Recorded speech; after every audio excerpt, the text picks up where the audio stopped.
Fala galera, Marcelo Facundo falando. Estamos aqui hoje para mais um vídeo para o nosso canal Música em 360, né? Em que a gente vai falar hoje sobre um tema que foi abordado em alguns vídeos anteriores, né? Que agora eu vou explicar de uma forma mais concisa do que se trata. Sintetizador. Roda a vinheta.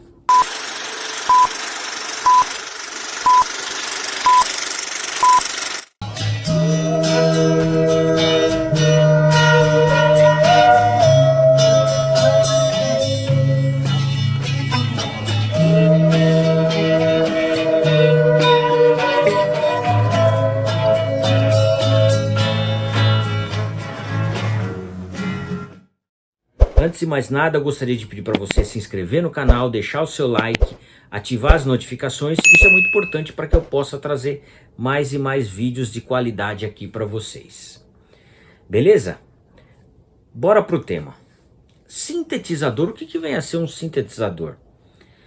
Como o próprio nome já diz, o sintetizador é um instrumento musical que produz o som de forma sintética, né?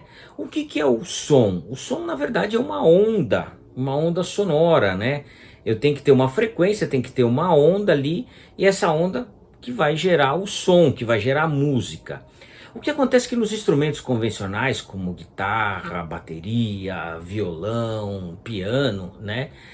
Esse som é produzido pelo ataque de alguma coisa em outra que vai produzir essa vibração.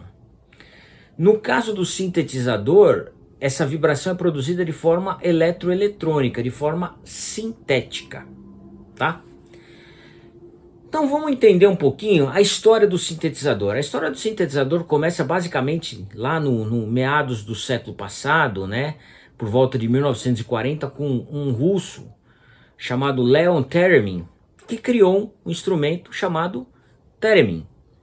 O que era o Theremin? Theremin era um sistema que parecia uma antena, e ali, com a aproximação de qualquer coisa, da mão por exemplo, né, ele produzia uma onda sonora, tá? Uma onda sonora sem qualquer definição de nota, tá? Ele produzia um ruído, uma onda sonora, tá? Então, era um instrumento que produzia diversos ruídos com a aproximação da mão. A gente pode ver o Theremin muito em destaque na música Whole Lotta Love do Led Zeppelin, no meio da música ali, né, em que o Jimmy Page cria diversos ruídos ali, né, com uma conotação até meio sexual ali, que tá bem inserida dentro do contexto da música, né? E aí ele usa o Theremin para produzir esses ruídos, né? Então assim, ele teve um grande destaque aí.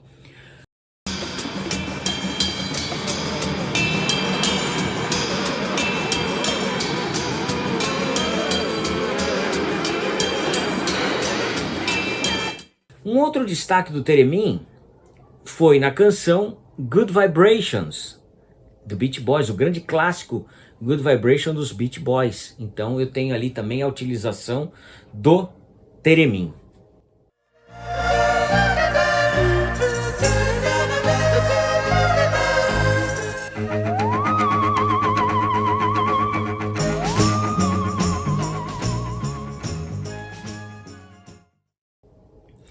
Andando um pouquinho mais adiante, meados da década de 60, eu tenho o que a gente chama do primeiro sintetizador sampler da história. Sintetizador e sampler, o que são? O que é isso? Tá? O sintetizador, como eu já falei para vocês, é um instrumento que produz o som de maneira sintética, não natural.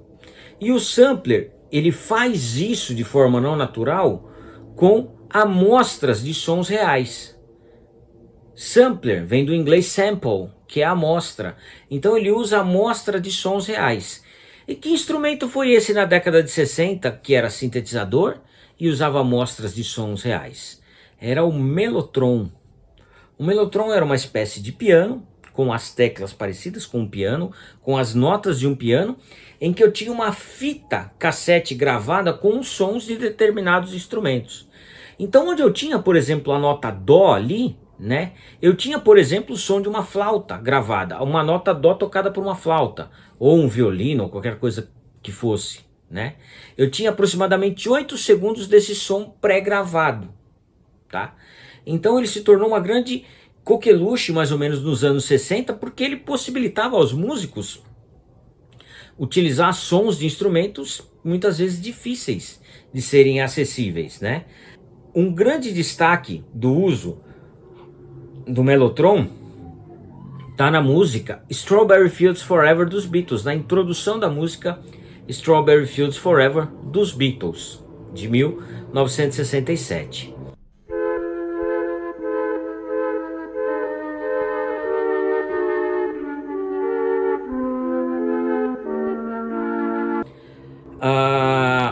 John Paul Jones do Led Zeppelin utilizou muito o Mellotron também nas gravações do Led Zeppelin.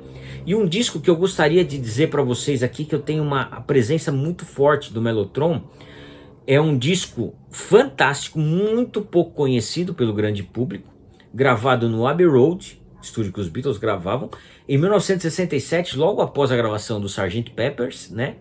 Esse disco se chama Odyssey and Oracle, da banda The Zombies, da banda britânica The Zombies. Esse disco tem uma profusão da utilização do Mellotron ali, né? Então o Mellotron foi muito utilizado, eles entraram no estúdio, se debruçaram sobre o Mellotron com composições maravilhosas e criaram um álbum sensacional.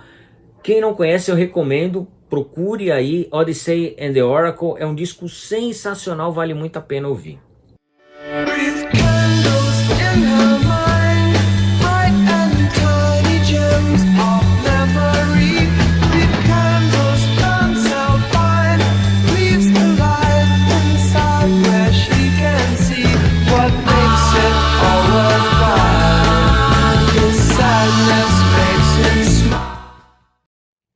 Bom, chegando no final dos anos 60, o que acabou acontecendo foi a presença de um outro tipo de sintetizador, muito interessante também, que era o famoso Moog.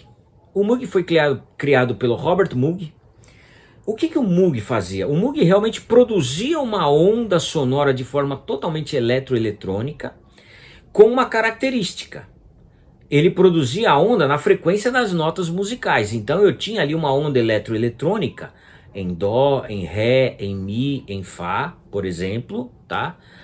E aí, o que o Moog fez? Ele manipulava essa onda, né? Ele criava, mexia com as características dessa onda para criar um som completamente distinto. Ele, apesar de ser um sintetizador, ele produz notas musicais com um timbre totalmente único.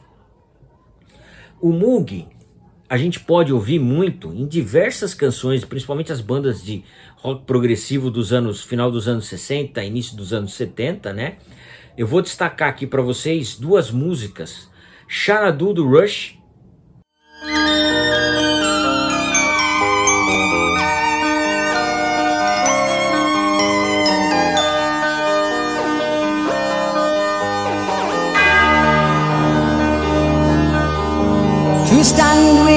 né, em que a gente tem a presença do Moog, e Viagem ao Centro da Terra, de Rick Wakeman.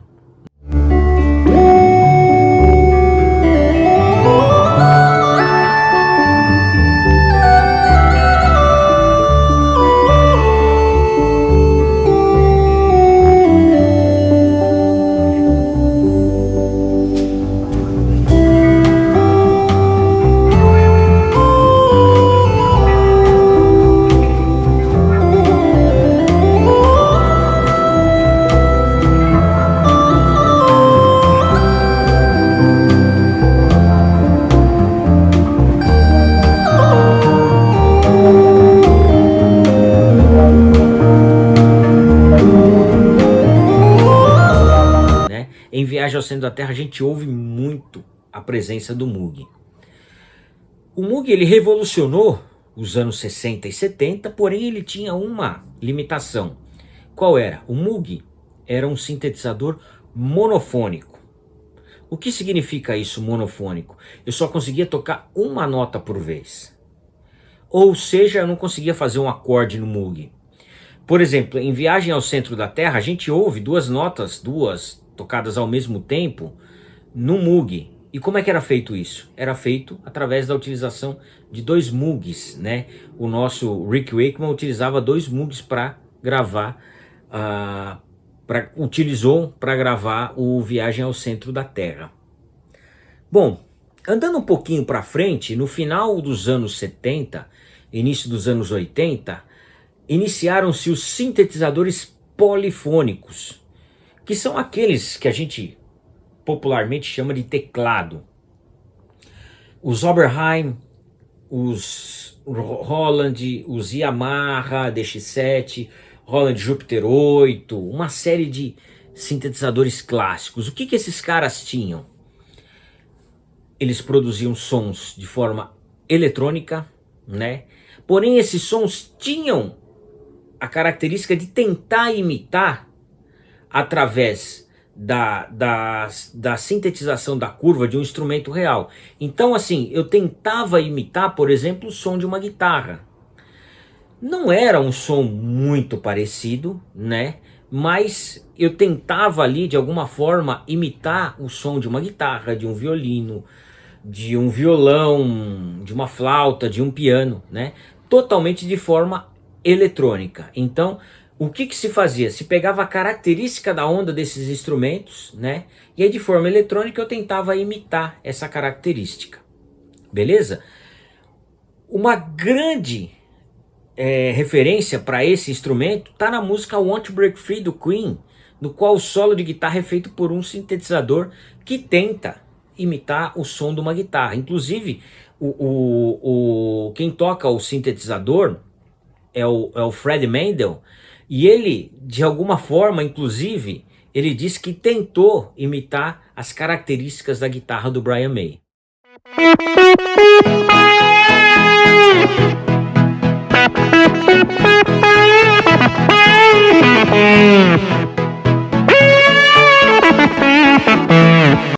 Interessante isso, né?